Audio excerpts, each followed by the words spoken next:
almost like homecoming, because I remember I made that presentation several years ago. Here, of course, not everybody was present. I was told I had 20 minutes to blow everything apart, to take the bar down, you know, and then to field provocative questions.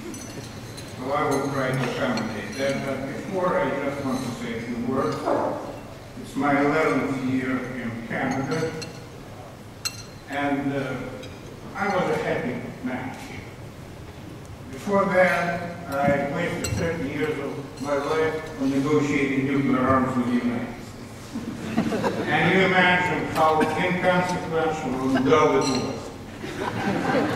During Cuban Missile Crisis, other crisis, when everybody was on the brink of extinction, we just discussed the small things together. And we survived, and I'm very happy that we're together in this room, being able to discuss another tragic and controversial problem. I am proud of what we were able to achieve together with Canadians over this 11 years. First, Arctic Treaty on, search and rescue was signed thanks to the initiative of Canadian and Russian military people. Now it's plus for all Arctic nations. It was mentioned by our host that the pinnacle of our cooperation was, of course, assuring security of the Olympics.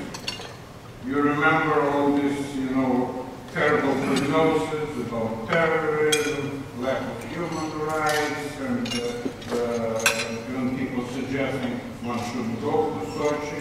And now I hope we can share in the success. I was never so deeply involved in your special services. I hope somebody in this room represents them. And I want to hail them and salute them for cooperation they provided us on keeping both your and our sports and everybody else safe and secure. And recently, there was a meeting that was very important. There are many businessmen in this room, so you appreciate the importance of a G20 group, which was launched by your former Prime Minister, Mr. Martin, and he gave us a lot of very interesting advice on how organize G20 group last year in St. Petersburg. And recently, just a couple of months ago, Sherpas of G20 met again, and they were actually working based on what we agreed in St. Petersburg. And the important part of this agreement was consensus between Canadian economists and Russian economists. And I want to pay tribute, especially to your Minister of Finance, for late Minister of Finance, Mr. Flaherty, who did a tremendous contribution in the success of G20 in St. Petersburg, and I hope there will be equally successful one in Australia. So we did a lot over these years, but the most important part, of course, was to know Canadians. I was very happy to hear our host who reiterated that you are peaceful people, that you care about the world, because I know it. I live here, and whenever we have some little free time with my wife, we would not go, to casino or to try and risk my pittance of a salary, but rather go to Perth, to Merrickville, to other little townships which remind me so very much of Russia and of old Europe in general. So there is certainly a connection. And of course, it's people. For me, it's also homecoming because of her accent. I was privileged. When I became ambassador here, my first assignment was to accompany Her Excellency on her trip to Russia, to the north, and I was never to the north of Russia myself. So it was an eye-opener and the most brilliant speech I ever heard on what we people in the north got together was from Her Excellency at the Institute of Mining in St. Petersburg. and it would be written in golden, letters in the annals of Russian-Canadian history. I was also very happy to present Russian state declarations to such outstanding Canadians as Her Excellency, Monsieur Chretien, and some others. So there is a bond. And of course, now when we're in a rough patch, our relations, I feel very sorry, and I believe I owe it to you to explain our position, not, in propaganda terms. I'm an old man, I will soon retire, return to the academic community, so I don't stand to risk, my friend, to speak my own mind. I don't need any instruction. I didn't receive many when I was ambassador, and I don't think it's time to stop now. So I think I owe it to you, my friends, Canadians, to explain certain things from our perspective. To give our side of the story. You know this famous saying, there are three sides of the story. Mine, yours, and friends. So I will try and give you mine in 20 minutes, and then let you tear me apart. I'm quite happy. Because I know deep inside you really want to find out and to know, and you want everything to come to a happy conclusion, and Ukrainian people to live happily in sovereignty, be one country, and deserve the freedoms that they were fighting for such a long time. So I will start with history, because I'm a historian by profession, not that much of a diplomat. And history always hurt me when I had negotiations with my American counterparts, with my Latin American counterparts, with my European counterparts, with my Canadian counterparts. Because I'm an old man and I remember how it was and how positions of different government changes. I'm not a public relations man who can say one thing today and then run from it tomorrow. We'll continue to hunt and hide. Hunt, and we'll find it eventually. So the first question that was asked of me, or rather it was reviewed when I arrived in Canada, was how can you represent a great, culture of Russia, land of Lomonosov, Gagarin, and Tolstoy, be on the wrong side of history in Iraq? And my answer was, I believe it's a tragic mistake that my American friends made, and we must all try and do something about it. I always was trying, to give a certain face saving for people who made mistakes. And I hope that this Cold War suspicions and legacy was behind us. Unfortunately, I proved to be wrongly. But my appeal to you is, if you want to find, and it's a rather elementary question, whether you're on the right or on the wrong side of history, try and learn history first. And then you will learn such simple things, that Russia, as an entity, was launched in Kyiv 2,000 years ago. Not in Paris, not in London, not anywhere else. This is where so-called Rus started. Also, you would understand that Russian Black Sea Fleet was not introduced by Putin several months ago, but stayed in Crimea for 300 years. You will also know that my country lost 30 million lives, population approximately, of Canada, to fight fascism, and by the way, to help Ukrainians against fascism 70 years ago. And among two cities that were, after Second World War, proclaimed cities the heroes, there were Stalingrad, who you all know, and Sevastopol, who probably you also learned about later. So the blood that, soaks the land of Crimea is shared by our people. And it's a bond that you can't easily ignore. And what happens to current situation in Ukraine? First of all, it's a tragedy. It's a tragedy because for many years after collapse of the Soviet Union, it was hard for Ukrainian people to establish a kind of governance that they deserve. It was equally hard for Russia.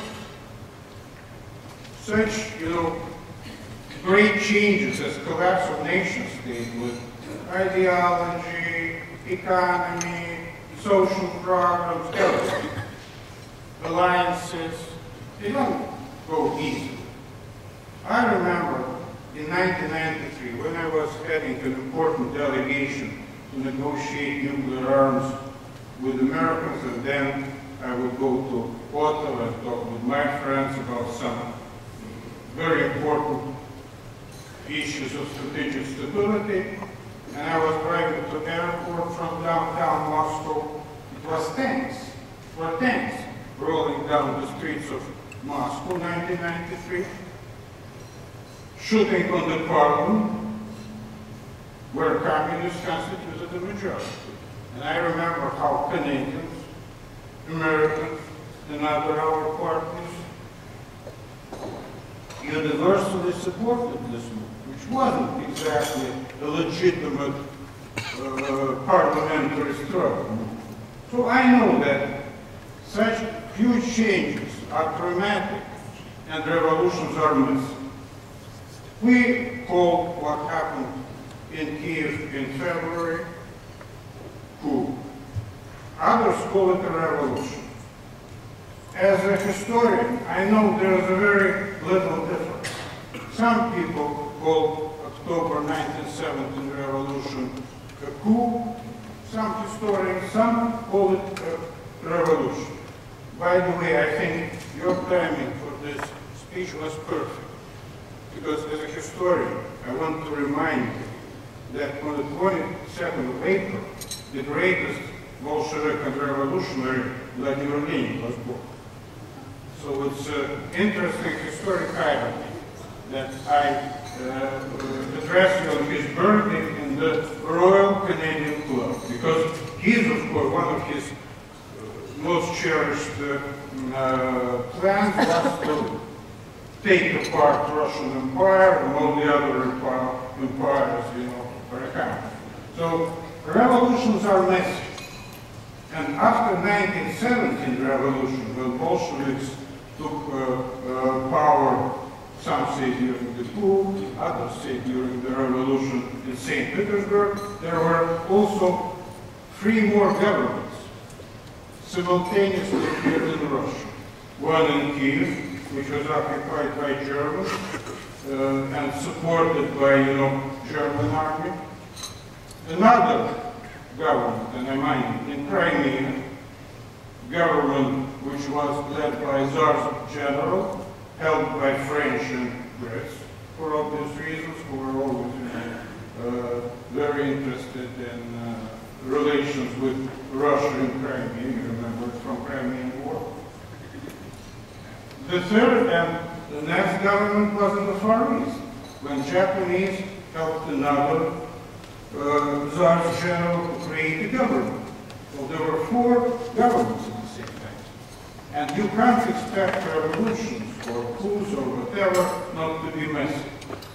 And unfortunately, as my old friend and former director of Central Intelligence, Bob Gates, who is a specialist by the Russian analyst, used to say, during revolutions, it's the most ruthless and organized that take part. And this is exactly what happened in our estimation in Kyiv. What started as an anti-corruption revolution was hijacked by nationalists with very Russophobic agenda. The first move was ban Russian language, the second move was to fire constitutional court, and that's why, by the way, right now, whether you like it or not, there's only one legitimate president in Ukraine according to Ukrainian constitution, Mr. Yanukovych. Yes, he is.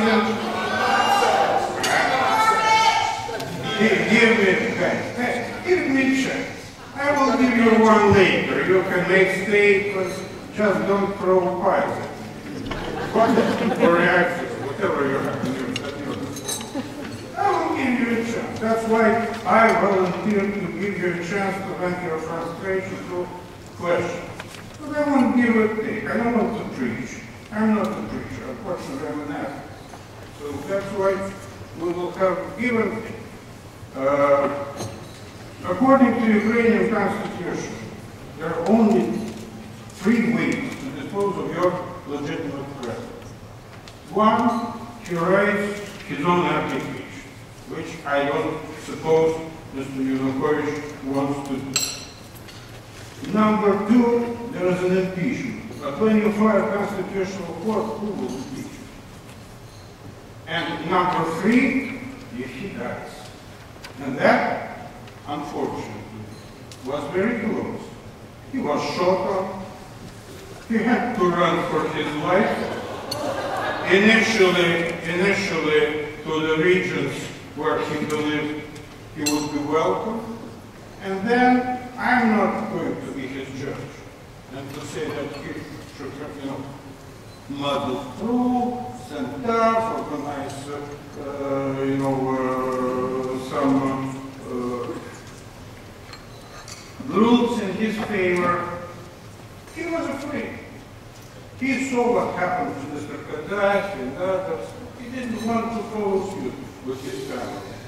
His main aide wasn't prosecuted, or anything else. He was shot in Kyiv. When he decided he can return, he was naive enough to wait for some clearance. He was shot. And Mr. Yanukovych is equally afraid of that. So theoretically, there is only one legitimate guy there. The rest, from the standpoint of Ukrainian constitution, are just guys who can follow. It happened in Russia in 1917. It happened, in the United States many years ago and elsewhere. So it happens, but it's messy. And immediately, when this new authorities took control, their first move scared the daylights of the part of Ukraine where people speak Russian language and have traditional ties with Russia. Because the main slogan was, and I remember the headlines in local newspapers, that finally Putin or Russia lost, we have our guys in Kyiv, and now they will be back to West, they will be part of NATO, and so on and so forth. And the actions follow. And actions, of course, speak louder than words. Russian language was banned. Later, Russian TV and radio programs went banned. Now it's difficult for a young Russian male, and we have very lax controls with Ukraine for historic reasons. It's very difficult for Russian male ages from 16 to 60 to enter Ukraine. Other things happened as well. And there was another revolution in Crimea. And I will, from historical, you will tell me everything you want about an action, I read about it daily. I discuss it daily. So there's nothing new you can tell me. Listen to me for a change. Just for a change. Just give me a chance. Give me a chance. Of course, people in Ukraine, you know, historically, it's not a country that has the same history.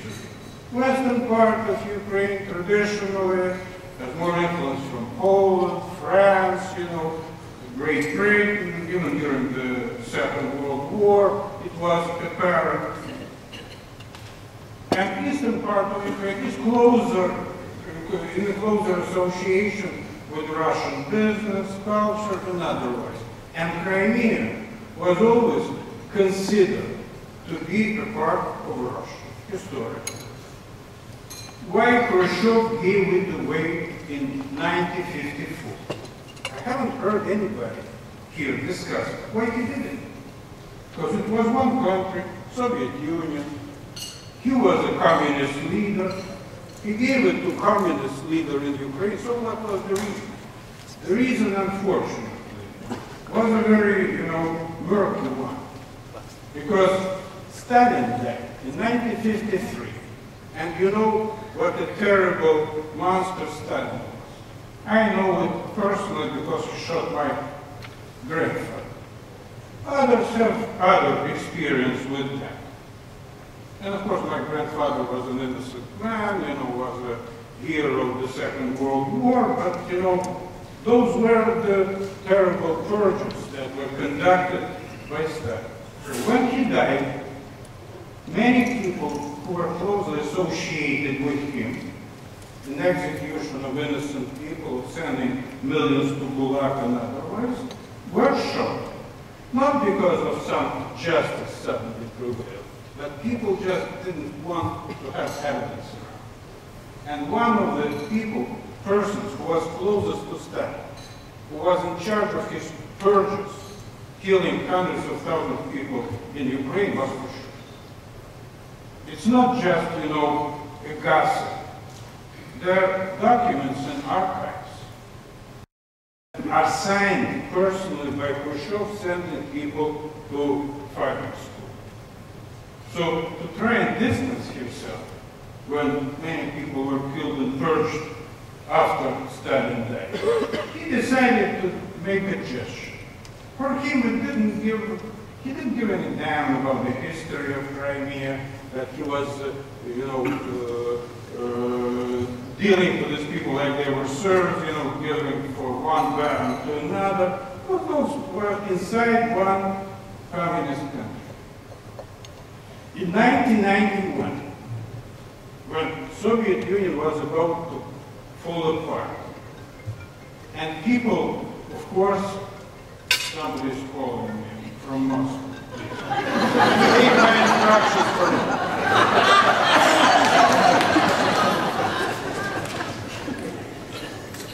It's all in Russian. There's a green light and a red light. I don't know which one. Be cautious. Don't start the third. Maybe both you will. So, in 1991, when for all reasonable people it was obvious that if Soviet Union was to fall apart, Crimea should remain, of course, with Russia. But Mr. Yeltsin, President Yeltsin, was so involved, and I was present in Moscow at that time. I wasn't spending my life in Paris or in London, so I lived through it. He was involved in a bitter power struggle with Gorbachev, who tried to retain Soviet Union. And Yeltsin, of course, wanted to tear it apart, to take Russia out of the Soviet Union. So, when the question of Crimea was raised between party boss Yeltsin, he was a party boss in Moscow, and head of the communists of Russia, and party boss of Ukraine, about Crimea, Yeltsin didn't give a damn.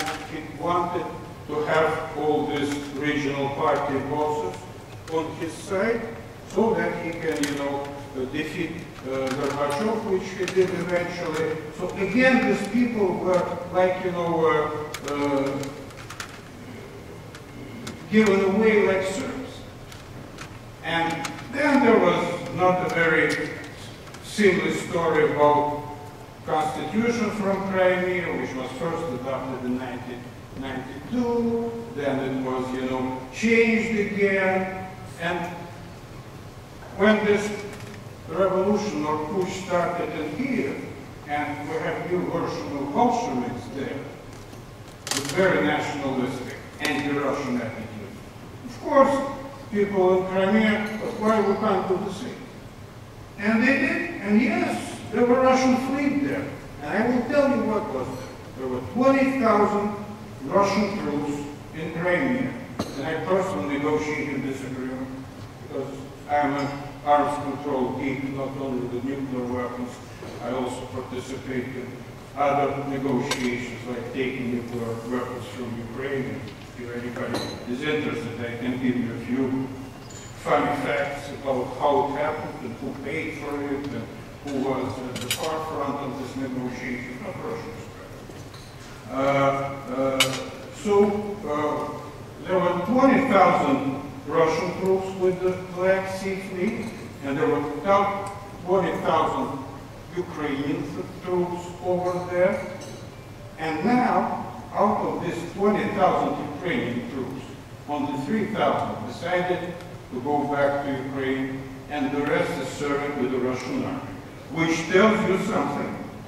And not only that, you remember during this little bloodshed in Kyiv, during the coup, Berkut special forces were involved, special Ukrainian forces, not special Russian forces were involved. And of course, they were immediately disbanded after, you know, the new authorities took power. And many of them have families, and they went back to Crimea. So we didn't need to have any additional troops crossing border with Ukraine in Crimea. We already had all our troops there, and Ukrainian troops who were quite prepared for independence of Crimea because they lived there and 80% of them were Russians. What happens now in Crimea?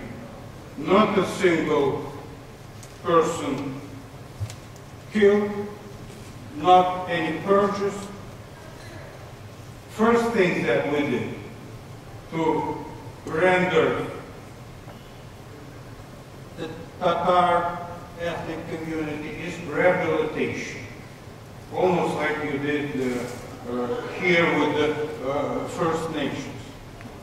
We provided them with greater representation. We also, you have your chance. That's why I asked for you to have an opportunity, not only to ask questions, make statements, say it, please. Give me another 5 minutes, because otherwise my host is getting nervous. So, these people now believe they came back home. Leo Tolstoy was mentioned here. But Leo Tolstoy didn't always only write War and Peace. Leo Tolstoy was also a war correspondent in Sevastopol during the Crimean War. And if you want to learn about the close ties, historical, psychological, and otherwise, between Russians in Crimea and Russians elsewhere, read Tolstoy. Don't listen to me, don't trust me or Carter or Putin, read Leo Tolstoy. Because people like him don't lie. They are too genius for that. And you will understand these close ties and why people are so happy to be back in Russia. Now, to Ukraine. What we want in Ukraine? We want united Ukraine. We don't want any divided Ukraine. Out of 150 million people who populate Russia, 25 million are Ukrainians. You have 1.5 million here. and people are very energetic, outspoken, and so on and so forth. Imagine when you have 25 million. It's quite a community with an interest, with divided families and otherwise. Another 3 million Ukrainians every year work in Russia, and they sent back home last year something like $20 billion. It's not a business. If you take, the sad state of Ukrainian economy right now. So there are numerous taxes. When you speak about airspace, when you speak about my favorite military-industrial complex, we still have this tax.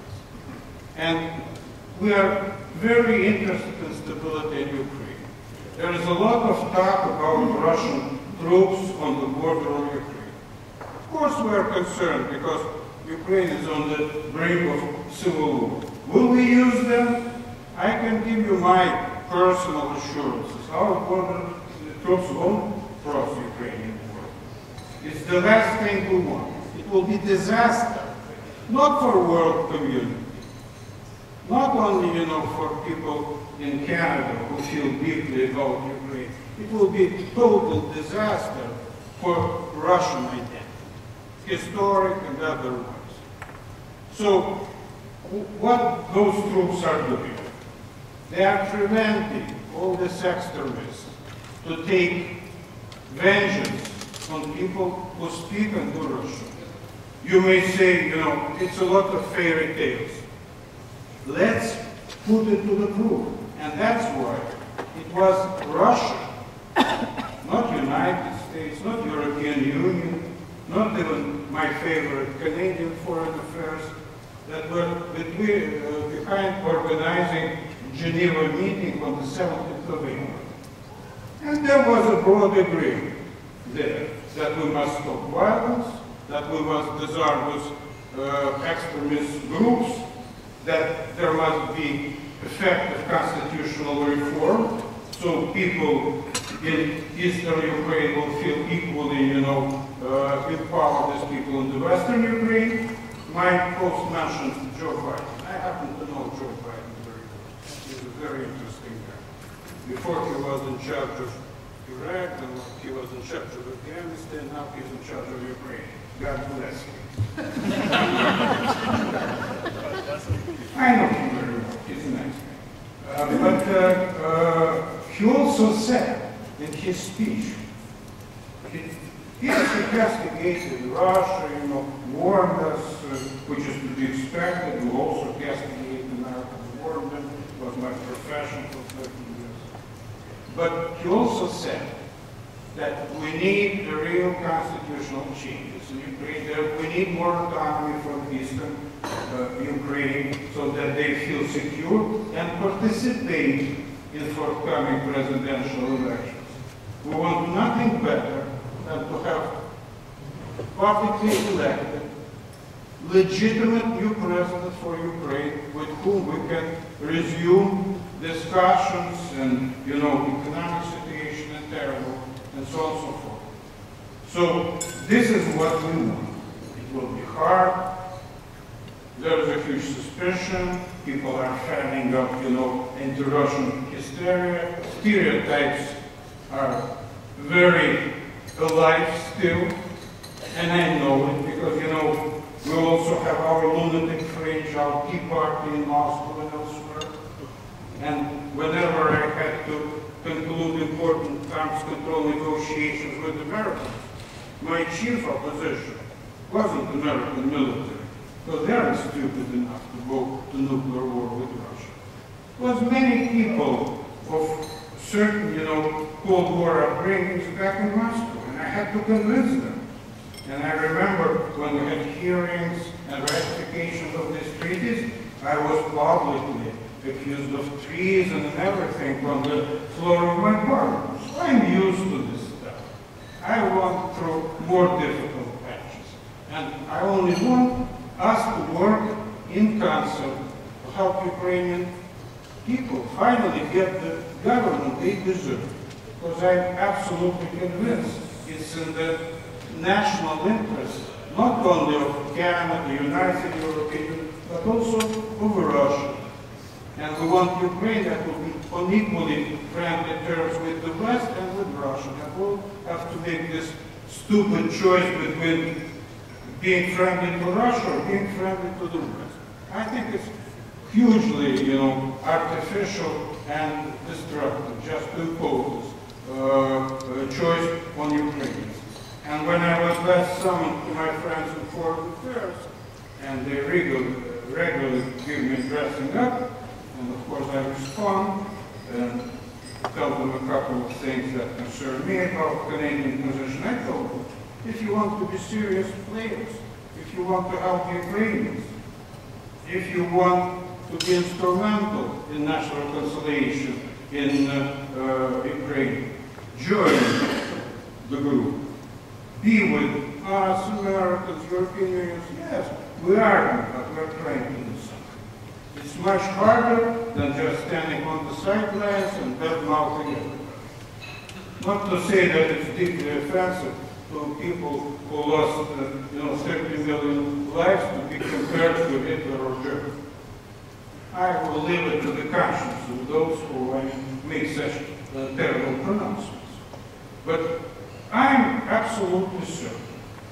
I'm eternal optimist, probably because I presided over this Cold War negotiations with the Americans over nuclear arms when we were really close to this on numerous occasions. I am absolutely certain that common sense will prevail, that we will cut through this hysteria, suspicion, and that together we will help Ukrainians to come together and live happily and be independent and not to be concerned either about Russian intervention or about, Western imposition of certain people in government, whatever is the case. And I know that you must say something, funny at the end. Otherwise, people will go back to their jobs, under the weather and So, what's the symbol of Russia? Bear, right? Sometimes, brown bear, sometimes black bear. In Canada, one of my most exciting encounters was in church. The only North Port of North America, and there are a lot of white bears roaming. And one of the things that I was shown when I came to church was the prison for bears, where people are full of humanity. They don't shoot them when they come to church or trying to grab somebody and eat him. So they neutralize them and put them into prison when they spend from 1 to 2 months having just, work, nothing else. Which doesn't make them happy, but, anyway they survive. Then again, they're put to sleep and taken back to food. And I saw there were different marks on their skins.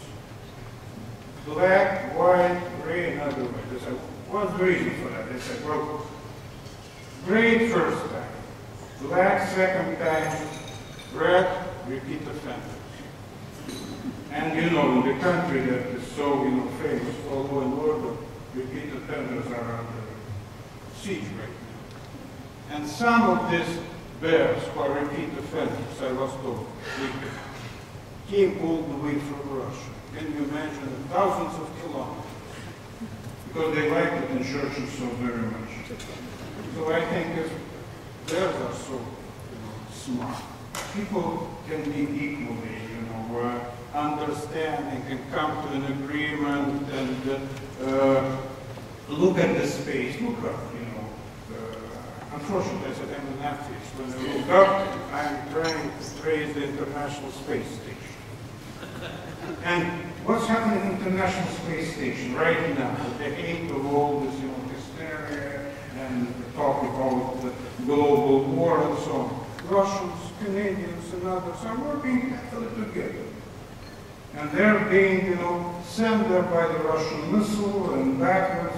So the only thing I want is to return to normality. Yes, there will be deep disagreements, people in this room, of course, I won't be able to convert you, but I was just trying to give you from a historic standpoint, from the standpoint of a guy who's been around and through much more difficult times. There won't be a Cold War, there won't be a hot war, Russian troops won't cross the border of Ukraine, but we will have to come to some important agreements to help Ukrainians determine their own future. Thank you very much.